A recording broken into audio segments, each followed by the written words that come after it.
देखो बच्चों, आज की जो क्लास है ना वास्तव में बहुत ही स्पेशल और बहुत ही वीआईपी होने वाली है, क्योंकि ये जो 15 क्वेश्चन है वास्तव में टाइम टेकिंग और चैलेंजेबल हैं। मैं वैसा क्वेश्चन लाता ही नहीं हूँ कि जो वास्तव में आप जो कोई भी कर दे, अरे उन्हीं क्वेश्चनों को चूज करता हूँ कि जो आपके लिए मुश्किल बने, आपको कुछ सीखने को दे करके जाए, वरना आलतू फालतू तो क्वेश्चन हर जगह मिल जाएंगे यार। तो बस चलिए उन क्वेश्चनों को हम लोग प्रैक्टिस करते हैं। लेकिन मैं आप लोगों से छोटी सी एक विनती है, अगर आपको यार मेरा वीडियो अच्छा लगे, मेरा पढ़ाया हुआ टाइटल, मेरा पढ़ाने का स्किल और आपको बातें समझ आ रही तो यार कम से कम लाइक, चैनल को सब्सक्राइब करके सपोर्ट तो कर सकते हो। स्टार्टिंग में मानता हूँ कि हाँ मेरे पास अभी ये जो डिजिटल बोर्ड नहीं है, लेकिन क्या आपको समझाने में कोई कमी करता हूँ क्या? भाई इतना तो फर्ज बनता है कि नहीं बनता है? बस तुम अपना फर्ज अदा करो भैया, हम अपना करते हैं। हम अपने में किसी प्रकार की कोई कसौटी नहीं आने देंगे।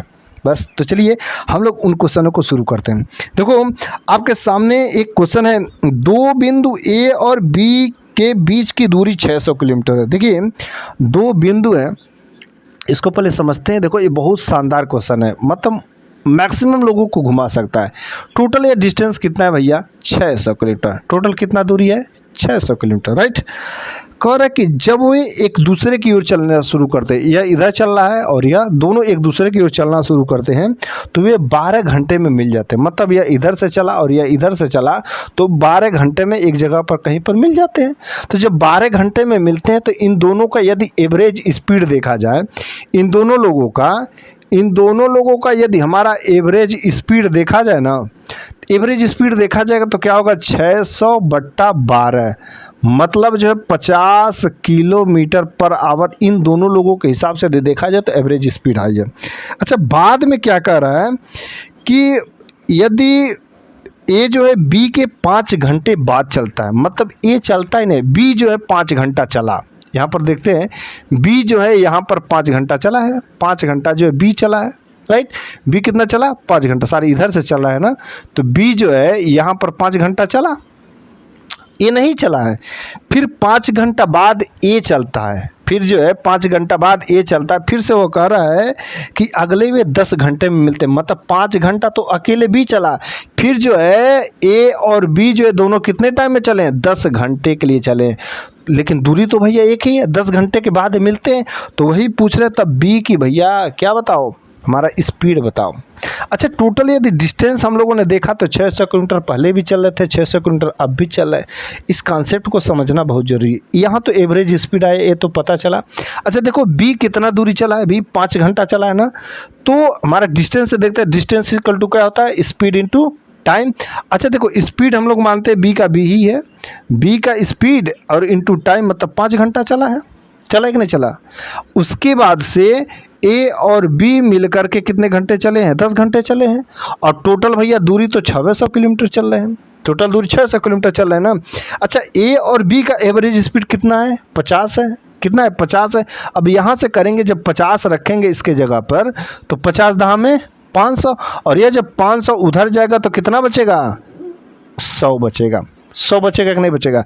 अर्थात यहाँ पर फाइनली बच जाएगा 5b = 100 और b = यहाँ से क्या आ जाएगा? 5 दूनी 10, मतलब 20 किलोमीटर पर आवर। और किसका पूछ रहा था? बी ही के तो पूछ रहा भैया। तो जब बी ही का पूछ रहा था, बस हम लोग 20 किलोमीटर पर आवर मार के आगे निकल सकते हैं। बातें समझ आई? इतना इस कॉन्सेप्ट को समझना बहुत जरूरी है। इसको वीडियो को एक बार और पीछे पाँच करके, रोक करके, बैक जा करके एक बार और समझ लीजिए, क्योंकि ऐसा क्वेश्चन यदि एग्जाम में आ जाएगा तो भैया कन्फ्यूज कर देगा, टाइम ले सकता है, और या तो आपको क्वेश्चन छोड़ने पर मजबूर कर देगा, राइट।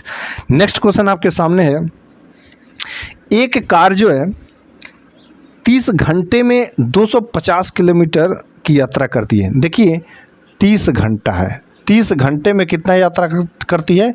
250 kilometre, right. यह यात्रा के 1/5 भाग, यदि इसका यात्रा का 1/5 भाग, इसका 1/5 भाग निकालेंगे तो कितना आएगा बताओ? 1/5 भाग कितना आएगा? 50। तो बचा कितना? 200 किलोमीटर, राइट। 200 किलोमीटर बचा।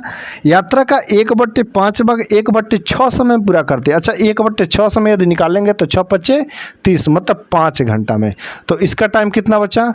25 आवर। राइट। कह रहा है कि जो शेष समय मतलब शेष यात्रा को समय पर पूरा करने के लिए इसकी चाल क्या होगी। 50 किलोमीटर 5 घंटा में चला, लेकिन टोटल कितना बचा, मतलब यह तो चला 1/5 में 1/6 टाइम में चला है, बाकी कितना बचा है 200 किलोमीटर। और कितना टाइम में ट्रेवल करना है इसको 25 में, मतलब 25 × 208 किलोमीटर पर आवर। बस सिंपल सी बात है। इस चीज़ को इसी तरीके से अगर एग्ज़ाम में हम लोग बनाएंगे तभी, वरना आप ऊपर नीचे लिखने में भी सिस्टमेटिक गड़बड़ हो जाता है ना, तो क्या होता है कि क्वेश्चन का आंसर जो इधर उधर तितर बितर आने लगता है और बच्चे कंफ्यूज हो जाते हैं और टाइम हमारा ज़्यादा ले लेता है, राइट। नेक्स्ट हम लोगों के सामने क्वेश्चन है, ए एक कार्य को 6 दिनों में करता है। ए जो है एक कार्य को 6 दिनों में करता है और बी उसी को पूरा करने में कितना दिन लेता है, 8 दिन लेता है। सी को उस कार्य को पूरा करने में ए और बी द्वारा एक साथ पूरा करने में लगे जितना समय लेता है, मतलब ए और बी दोनों मिलकर के जितना टाइम में करते हैं सी अकेले उतना टाइम में कर देता है। इसका मतलब क्या कर रहा है कि ए और बी दोनों का जो एफिशिएंसी होगा, जो कार्य करने की क्षमता को, उसकी क्षमता सी के पास अकेले है, राइट। कह रहा कि यदि बी और सी एक साथ कार्य करते हैं तो उस कार्य को पूरा करने में कितना समय लगा। अच्छा सी, पहले हम लोग बी और सी दोनों को एफिशिएंसी पता करते हैं, तो 8 × 24 मतलब 6 × 24 और 8 × 24। अच्छा सी जो अकेले इन दोनों के बराबर काम करता है, अतः सी की एफिशिएंसी कितनी हो जाएगी 7, राइट। कह रहे कि बी और सी यदि एक साथ काम करते हैं तो बी और सी का जब हम लोग देखेंगे कितना हो जाएगा 7 × 3 = 10। तो बी और सी द्वारा देखेंगे तो टोटल काम तो हमारा 24 है और बी और सी द्वारा तो 7 × 3 = 10, मतलब 12/5 दिन में काम पूरा करेंगे सब, राइट। ठीक है, ये थोड़ा सा बस बी और सी का जो था एफिशिएंसी हम लोगों को इक्वल करना जरूरी था, राइट। नेक्स्ट क्वेश्चन हम लोगों के सामने है, एक चोर जो है 300 मीटर की दूरी से एक पुलिसकर्मी को देख करके 10 किलोमीटर पर आवर की गति से दौड़ना शुरू करता है, राइट। पुलिसकर्मी द्वारा तुरंत 12 किलोमीटर पर आवर की गति से उसका पीछा करता है और चोर पकड़ा जाता है, तो चोर कितना दूरी तय करेगा। इसका हम लोगों को सिंपल सा है, पहले हम टाइम पता कर लेते हैं आखिर उस कितना टाइम में चोर पकड़ा जाएगा। अच्छा दोनों के बीच की दूरी कितना है 300। अब भाई पुलिस ज़्यादा तेज दौड़ रहा है तो 12 - 10, और चूंकि ये किलोमीटर आवर में तो इसको 5/18 से हम लोग क्या करेंगे गुणा कर देंगे, तो क्या जाएगा मीटर पर सेकंड में। अच्छा 12 - 10 तो यहाँ पर क्या आ जाएगा 2 आ जाएगा, आएगा कि नहीं आएगा। अब देखो 2 × 5 = 10, मतलब 10 आएगा तो इसकी कहानी 0 खत्म हो जाएगी। 18 × 3 = 54, मतलब 540 सेकेंड में जो है चोर पकड़ा जाएगा। तो चोर कितना दूरी तय करता है। अब चोर जो है कितना दूरी तय करेगा भाई। अब चोर जो है हमारा चोर की स्पीड क्या है 10 किलोमीटर पर आवर, तो 10 किलोमीटर पर आवर चोर द्वारा तय की गई दूरी, तो चोर का 10 किलोमीटर पर आवर इसको हम लोग क्या करते हैं मीटर पर सेकंड में करते हैं। 5/18 और कितना सेकंड में 540 सेकंड में। 18 × 3 = 54, 30 × 3 = 25, 1500 मीटर वह चोर जो है इतने टाइम में चल देगा, राइट। इस तरीके से चोर और पुलिस वाला कॉन्सेप्ट हम लोग करते हैं, ओके। नेक्स्ट हम लोग देखते हैं, मान लीजिए कि ओ एक वृत्त का केंद्र है, पीए और पीबी वृत्त के बाहर एक बिंदु पी से वृत्त की स्पर्श रेखाएं हैं तथा ए और बी वृत्त पर स्थित है। यदि कोण ए पी बी बराबर 50 डिग्री तो कोण ओ ए बी का मान किसके बराबर होगा। ध्यान से देखते हैं, एक सर्कल है, राइट। कह रहा है कि बाहर पी ए और पी बी, मतलब यह जो स्पर्शी है पी ए और पी बी, यहाँ जो सेंटर है तो सेंटर से ऐसे बना रहे हैं।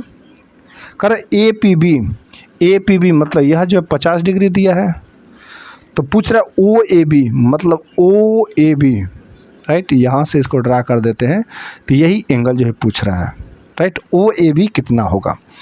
अब या तो आप कुछ अगर आपको ट्रिक डायरेक्ट याद है तो ट्रिक से आप कर सकते हैं। यह जो एंगल होता है यहाँ का एंगल का आधा होता है, लेकिन अगर समझना है कि कैसे आधा होता है तो इस चीज़ को भी ज़रूरी है। अच्छा देखो, यदि हम लोग यहाँ पर 50 है तो यह कितना हो जाएगा 130 हो जाएगा।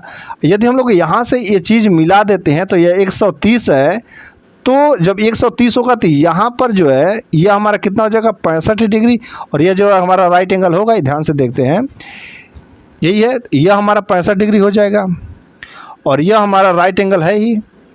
तो भाई ये 90 अगर अकेले हो गया, चूँकि 180 तो 90 में से 65 घटाएंगे तो 25 ही तो आएगा। जिस तरीके से आपको समझ आए उस तरीके से कर सकते हैं, या डायरेक्ट इतना समझिए इसका आधा ए वाला और ए वाला होता है। नहीं समझा तो हमारा बेसिक कॉन्सेप्ट तो जिंदाबाद है, उससे हम लोग कर लेते हैं, राइट। इसका आधा करेंगे तो 130 होगा। अच्छा देखो क्या है कि यह ओ ए पी बी, यह जो है एक जो हमारा चक्री चतुर्भुज टाइप का बन जाता है, जिसके वजह से इसके कॉर्नर का सम क्या होता है कि 180 डिग्री होता है। तो ये 50 है तो 130 है, 65 है, और 65 में से 90 में से 65 घटा देते हैं तो 25 हो जाता है, राइट। बातें समझ आई। तो इस तरीके से हम लोगों का जो है एक क्वेश्चन हुआ, राइट। नेक्स्ट क्वेश्चन हम लोग देखते हैं आपके सामने। स्थिर जल में रजनी जो है 135 किलोमीटर 7.5 घंटे में तय करती है। मतलब स्थिर जल में कोई नाव से जो है रजनी की चाल हम लोग लिख देते हैं। रजनी जो स्थिर जल में, रजनी की चाल जो है क्या कर रही है कि स्थिर जल में 135 किलोमीटर 7.5 घंटे में चलती है। तो पहले हम लोग इसका स्पीड ही निकाल देता है कि स्थिर जल में कितना इसका स्पीड होगा। तो इसका स्पीड को हम लोग यक्स मान लेते हैं। तो यदि करते हैं तो यहाँ पर 15×5 = 75 और 15×9 = 135, 18 किलोमीटर पर आवर जो है इसका नॉर्मल स्पीड है स्थिर जल में। जबकि वह 48 किलोमीटर धारा के प्रतिकूल। अच्छा, धारा के प्रतिकूल क्या होता है कि नाव माइनस धारा के प्रतिकूल जो है 48 किलोमीटर 4 घंटे में, तो 4 से काटेंगे तो 12 किलोमीटर पर आवर आ जाएगा। और देखो धारा के अनुकूल मतलब केवल नाव की चाल जो है यदि देखेंगे तो 18 है, तो 18 में से आखिर क्या घटाएं कि 12 आ जाएगा। तो यहाँ पर 6 ही तो घटाएंगे, 6 घटाएंगे मतलब धारा की चाल 6 किलोमीटर पर आवर है। तो पूछ रहा है कि धारा की गति क्या होगी, तो 6 किलोमीटर पर आवर। ये हमारा किसका टाइम हो जाएगा, किसका होगा, धारा की गति होगी, ऑप्शन नंबर 4, राइट। नेक्स्ट हम लोग देखते हैं। अच्छा देखो ये बहुत शानदार दिया है, कुछ है ही नहीं। देखो क्या पूछ रहा है कि ए बी और सी डी समांतर रेखाएं हैं। देखो ए बी और सी, अच्छा जब समांतर रेखाएं होती हैं तो हम लोगों को पता होना चाहिए यह जो इसके इक्वल होगा, यह जो है इसके इक्वल होगा। इधर देखते हैं तो यह जो है इसके इक्वल होगा, यह जो है इसके इक्वल होता है कि नहीं होता। अच्छा फिर से अंदर में देखते हैं तो यह जो है यह वाला इसके इक्वल होगा, ये वाला इसके इक्वल होता है, वैसे यह वाला इसके इक्वल होता है, ये वाला इसके इक्वल होता है। इस तरीके से हम लोग देखते हैं। तो यहाँ पर जो क्या दिया है और किसका पूछ रहा है, देखो ए से दिया है ए वाला, और इसका नाम लिख देते हैं A B C D M L, और ये पी रेखा है, इसका माप जो है 48 डिग्री दिया है, राइट। पूछ कह रहा है PLA मतलब यह वाला पूछ रहा है। अच्छा देखो यह 48 है यार, इतना आसान है, यह 48 है। तो जब यह 48 है तो ये वाला कितना होगा, 180 में से घटा देंगे। अब 180 में से 48 ना तुरंत घटा पाओगे, लगो ऊपर नीचे तो हो गया काम। तो 50 30 80 मतलब 132 डिग्री। जब 132 यह है तो ये दोनों करस्पॉन्डिंग से इक्वल होते हैं, तो 132 डिग्री यह भी होगा। बस 132 जो देखो मार के आगे निकल चलो, राइट। ये तो हमको मतलब फिगर बनाने की ज़रूरत नहीं थी, लेकिन खैर आप लोगों को समझाना ज़रूरी होता है, राइट। एक देखो यहाँ पर यदि लंबवृत्तीय बेलन की त्रिज्या 10% कम हो जाती है और ऊंचाई 20% बढ़ जाती है, तो इसको आयतन में प्रतिशत वृद्धि क्या होगा। इसको हम लोग पहले कॉन्सेप्ट हम समझाते हैं, तब जाके बेसिक समझाते हैं। देखो थोड़ा सा हम लोग कॉन्सेप्ट याद रखते हैं। जैसे ही 10% आएगा, जैसे ही 10% आएगा तो 10% की जब कमी होगी तो 9/10 होगा। 9/10 होगा कि नहीं होगा। अच्छा 9/10 जिसका ही मतलब 9 से मल्टीप्लाई करते हैं तो उसका डिजिटल सम तो हमेशा मतलब 9 या 0 होता है कि नहीं होता है। अच्छा एक में अगर हम कुछ भी 0 जोड़े या घटाएं, हमेशा आंसर तो एक ही आता है। तो जब भी मतलब जितना भी 9 का मल्टीपल आएगा सबका डिजिटल सम तो 0 ही मानेंगे, राइट। 0 ही होता है ना। तो जब 0 ही होगा और जब हम क्या करते हैं कि वृद्धि या परिवर्तन देखते हैं तो 100 से ही कंपेयर करते हैं, 100 से कितना ज़्यादा है या 100 से कितना कम है। जैसे मान के चलो कि 100 है और हमने कहा कि 100 में 80 जब घटाएंगे तो क्या होगा कि यहाँ पर 20 आएगा, मतलब 100 में से ही कंपेयर करेंगे ना, 100 में से ही कंपेयर करेंगे। तो अगर 9 का मल्टीपल यहाँ पर होगा, 9 का मल्टीपल एक मान के चलो कोई 99 आ गया, ये यहाँ पर जितना भी होगा 9 का ही प्रोडक्ट आएगा, तो इसका तो डिजिटल सम 0 होगा और इसका डिजिटल सम 1 होगा। अगर था तो 1 में कुछ भी जोड़े या घटाए तो उसका आंसर हमेशा 1 आता है। अर्थात जब परिवर्तन की बात किया गया और परसेंटेज में जो 10% की कमी बोल दिया हो तो 9 से मल्टीप्लाई का मतलब जैसे परिवर्तन कह रहा तो उसका डिजिटल सम कितना होगा, 1 होगा, क्योंकि हम लोग 100 से ही कंपेयर करेंगे और 100 का डिजिटल सम 1 होता है। 1 में कुछ भी जोड़े या 1 में कुछ भी घटाए, मतलब 0 जोड़े 0 घटाए तो हमेशा डिजिटल सम 1 होता है। इसका आंसर सिंपल हम लोग मार सकते हैं, कमी ही होगा। तो बस 8 2 10 तीसरा ऑप्शन सही है, वही है। लेकिन हम लोग इसको मेथड से समझना भी जरूरी होता है, क्योंकि कभी ना काम करे बुद्धि तो बेकार हो जाएगा, राइट। अच्छा देखो हम लोग क्या करते हैं कि 10% की कमी होती है, तो 10% की कमी हुई 2 बार होगा, क्योंकि भाई क्या आयतन है तो आर स्क्वायर एच होता है, 2 बार आर और 1 बार मतलब 20% की वृद्धि हुई। अच्छा देखते हैं इसका 10 10 20 मतलब 19% की कमी हुई, फिर से इसके साथ में हम लोग निकाल देते हैं। तो यहाँ पर 1% और माइनस 19 दूना 38 3.8%, तो माइनस का 2.8% मतलब यह कमी हुई।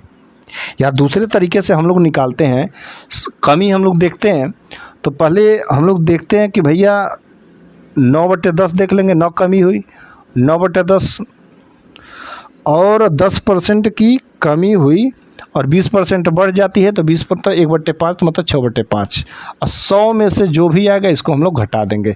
अब जो भी मतलब यहाँ पर आएगा, जैसे हमने 9 से मल्टीप्लाई कर दिया तो इसका तो डिजिटल सम हमारा क्या आएगा, 0 ही आएगा।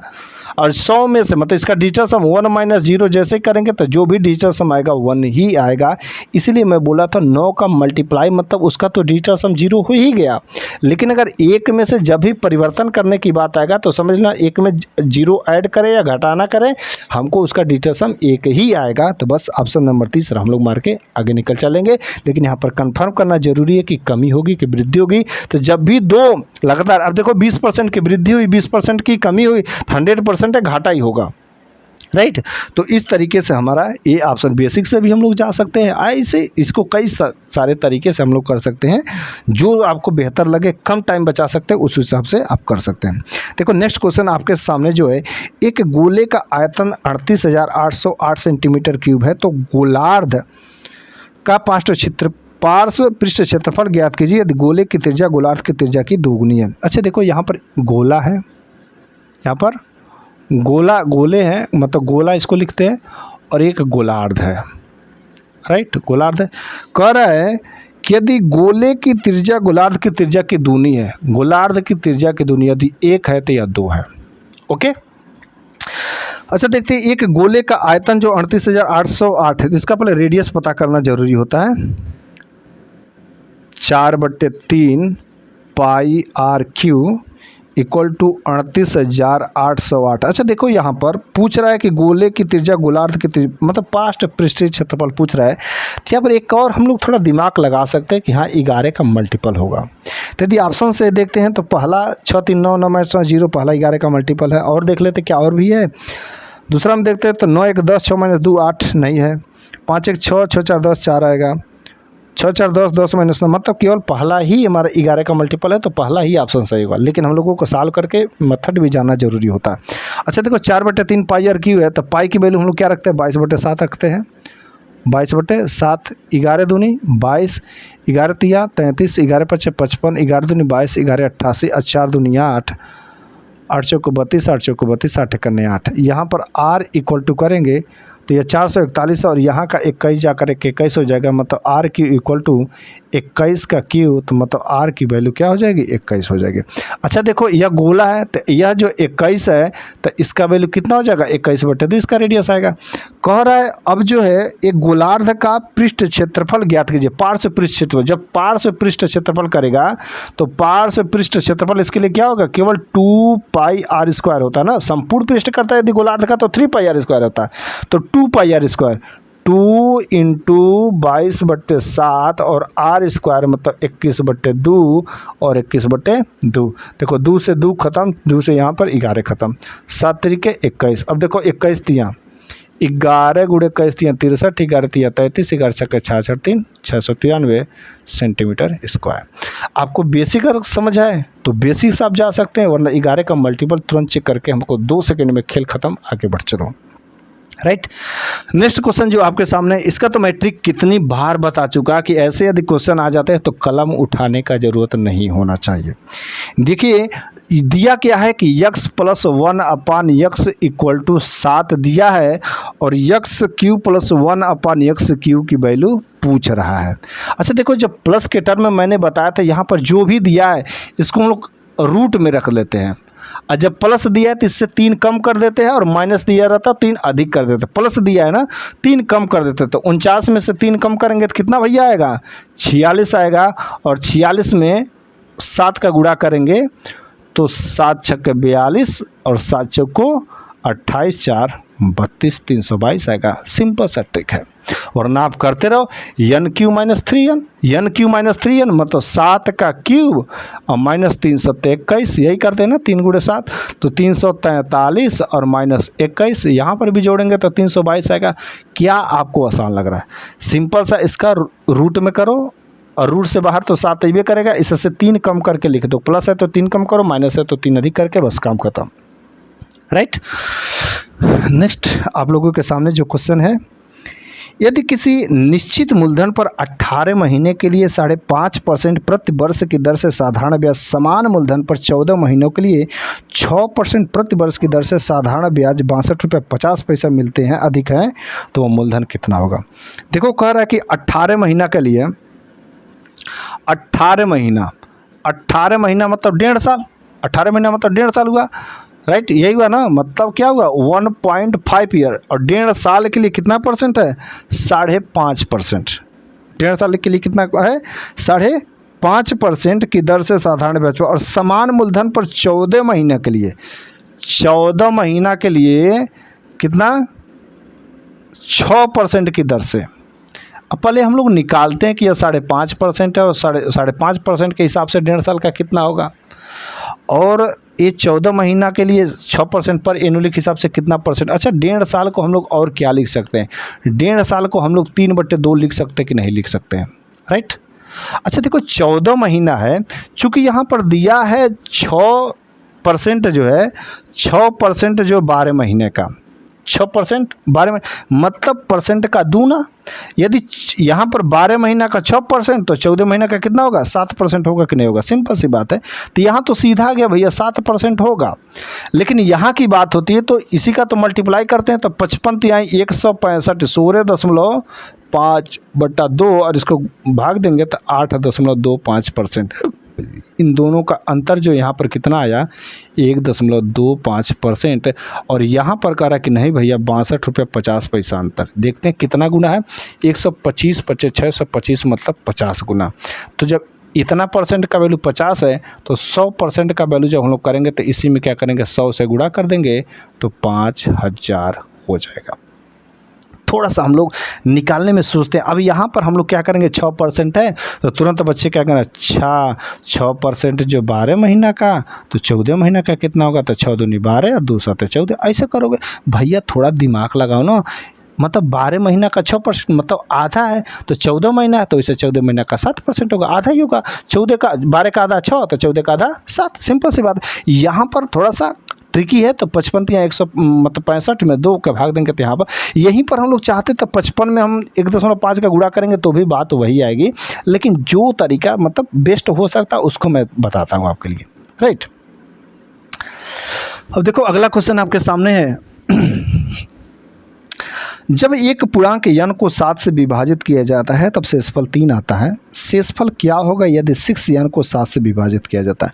ऐसे केस में जो शेषफल रहता है ना, 6n को कह रहा है कि 7 से विभाजित करने पर क्या शेषफल लगता है। जो शेषफल बचा रहता है उसी को n के जगह पर रिप्लेस कर दिया जाता है। तो n के जगह पर हम लोग 3 रखेंगे तो 6 कितना हो जाएगा, 18, और 7 से जब भाग देंगे तो 7 दूनी 14, 4 रिमाइंडर बचेगा। ऑप्शन नंबर दूसरा। बस ये छोटा सा लल्लू पंजू सवाल था, बट बच्चे अगर कॉन्सेप्ट भूल जाते हैं तो थोड़ा सा कन्फ्यूज हो सकते हैं। राइट। अच्छा देखो अगला क्वेश्चन है आपके सामने। एक वस्तु का अंकित मूल्य उसके क्रय मूल्य से 40% अधिक है। ध्यान से देखना, वस्तु का अंकित मूल्य मतलब उसके क्रय मूल्य से। सीपी मान लेते हैं कि अगर 100 है तो एमपी जो है कितना है 140 है, राइट 140 है। और कह रहा है कि यदि उसका विक्रय मूल्य अंकित मूल्य का 73 से 1/2 मतलब 73 से 1/2 मतलब 73.5% है, राइट। तो लाभ प्रतिशत, तो 140 का यदि हम लोग 73.5% निकालेंगे तो ऐसे लिखते हैं, राइट। लिखते कि नहीं लिखते हैं? अच्छा देखो, यहाँ से 0 गायब हो गया। हाँ, इसको करते हैं तो 14×5 = 70 और 14×3 = 42, 7 49 और 14×7 = 98 और 4 102। यहाँ पर पॉइंट लगाएंगे, हाँ पॉइंट लगा यहाँ पर, तो 102.9 102.9 और जब यहाँ पर लगाएं, क्योंकि देखो एक पॉइंट यहाँ पर है और इसके लिए एक पॉइंट हटाएंगे, ऊपर जाएगा तो 2 नंबर के बाद पॉइंट लगेगा। इससे कितना अधिक है भैया? 2.9% अधिक है। आंसर हमारा क्या होगा? लाभ प्रतिशत 2.9%। अच्छा अगर कम आ जाता तो वह घाटा में चला जाता, अधिक आया तो लाभ में चला गया। हमने कुछ नहीं किया। 140 का 73.5%। अब देखो 73.5% लिखा रहेगा ऐसे 73 से 1/2, तो या तुम 73 दूनी 140 से 147 बटे तुम 2% करो, या हमने डायरेक्ट 73% कर दिया था। अपन में ये काट पीट करना आसान रहेगा, इस वजह से हमने ऐसे लिख दिया। आपको जो तरीका सही लगे उस तरीके से आप कर सकते हैं, लेकिन मेरे लिए सबसे बेस्ट मेथड ये लगा, राइट। नेक्स्ट क्वेश्चन आपके सामने है और यह जो है एकदम आरआरबी का बहुत फेवरेट क्वेश्चन है, अलजेब्रा का। ऐसे बच्चे मतलब 3 या 4% बच्चे इसको कर पाएंगे, वरना नहीं कर पाएंगे। ये क्या कह रहा है क्वेश्चन को यदि समझते हैं, देखो क्या है कि x + 1/x = कितना दिया है? 5 है। तो पूछ रहा है 2x/x² - 1। अच्छा यदि यहाँ से देखते हैं तो क्या यहाँ से x² - 1 की वैल्यू निकल सकती है क्या? यदि यहाँ से देखते हैं तो x² होगा और x² + 1 होगा, राइट। यदि देखते हैं यहाँ पर तो x² + 1/x = 5 होगा। यदि हम करते हैं तो x² + 1 = मतलब 5x होगा। तो कुछ भी हो तो यहाँ पर तो x², लेकिन अगर यहाँ पर माइनस किसी तरीके से आ जाता तो काम मिल जाता, उसका वैल्यू हम रख देंगे, काम खत्म हो जाएगा। तो हम लोगों को पता है कि x + 1/x की वैल्यू है, तो हम लोग यहाँ से x - 1/x की वैल्यू निकाल सकते हैं। फार्मूला क्या होता है? 5 का स्क्वायर माइनस का 4, मतलब यहाँ पर क्या आ जाएगा? 21। अब इसको हम लोग लिख सकते हैं x² - x = 21, तो x² - 1 = होगा √21x, क्योंकि रूट से बाहर नहीं जाएगा। तो x² - 1 के जगह हम लोग क्या लिख सकते हैं? √21x। अब देखो इसको लिखते हैं 2x/√21x। x से x कहानी ख़त्म हो गई, √21 को ऊपर लेके चले जाएंगे तो 2√21/21, राइट। ये हमारा आंसर हो जाएगा, राइट। ओके, तो ये हमारा आंसर हुआ, राइट। बातें समझे? इस तरीके से हम लोग थोड़ा दिमाग लगाएंगे, वरना वैसे दे करके घबरा जाएंगे तो काम वहीं पर बत्ती बुझ जाएगी, ख़त्म है खेल।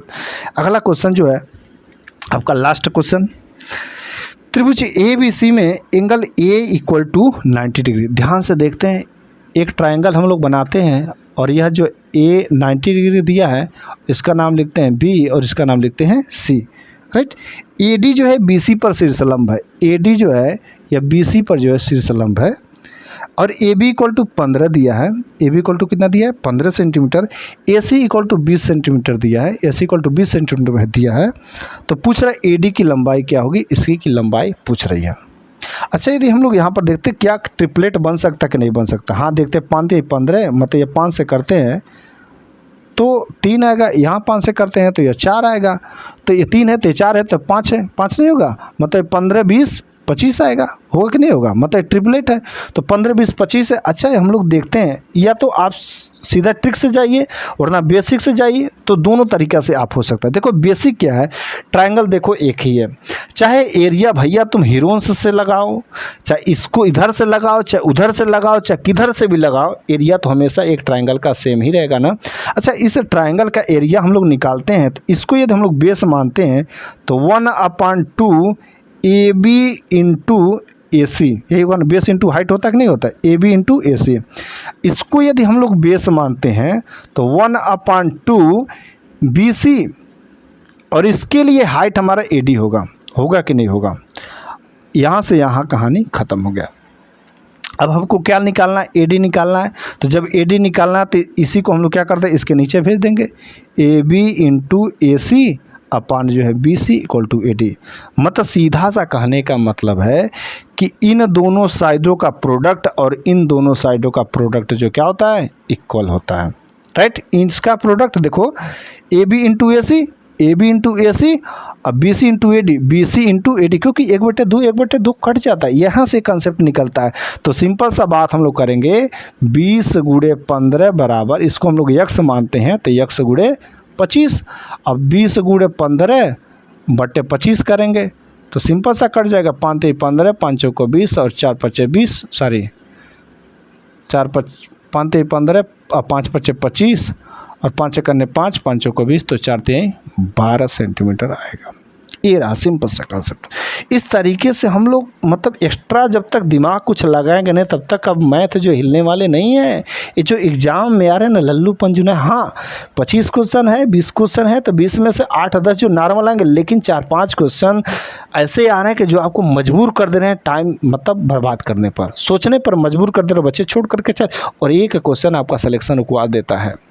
तो बस आज का मेरा वीडियो यहीं पर फिनिश होता है। अगले वीडियो में मैं फिर से कुछ ऐसे नए कॉन्सेप्ट और कुछ ऐसे नए चैलेंजिंग क्वेश्चन के साथ में हाजिर हूँगा।